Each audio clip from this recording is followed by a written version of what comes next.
sinzi ibyo ari byo ariko antwara umutima. Sinzi icyo akora ariko arantangaza cyane. Ati yaba yemeraga nkaba umugabo nshaka kuba, ariko ashobora kunsiga nk'akana rwose. Sinzi uko bimeze ariko afite ububasha. Ashobora kunsetsa mu gihe nshaka kurira.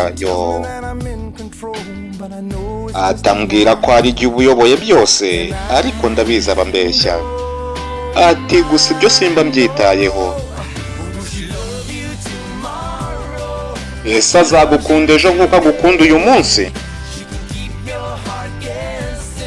Atatuma umutima wawe uhora mu rujijo, atari kaba ari uwawe yahagumye.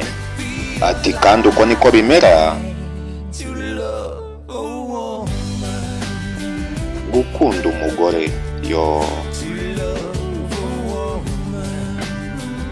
gukunda umugore.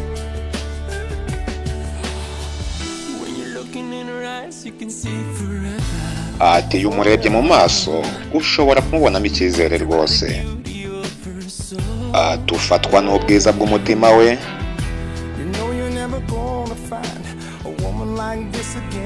Ariko urabizi nta wundi mugore uzigera ubona umeze nk'uyu. Rero wimureka ngo agende. Ati ese azagukunda ejo nk'uko agukunda uyu munsi? Atahoza umutima wawe mu rujijo ariko n'uwawe niba hagumye. Ati uko niko bimera. Gukunda umugore, gukunda umugore.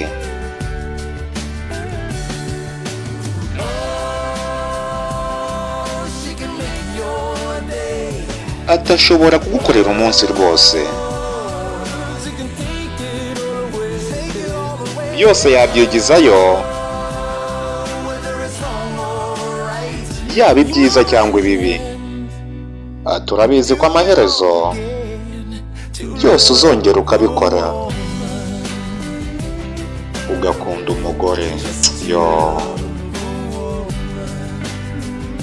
Kwikundira umugore. Indirimbo ni Travel Woman, umusobanuzi wene wawe undi ni Mr. Robin nk'ibisanzwe.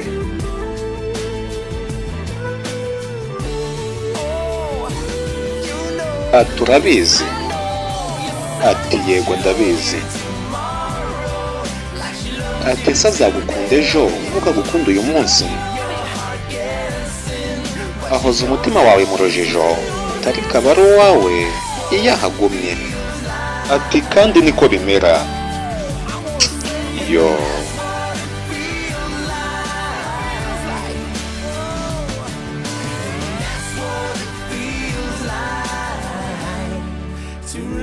Ati uko niko bimera.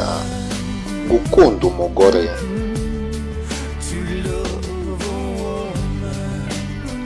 Gukunda umugore.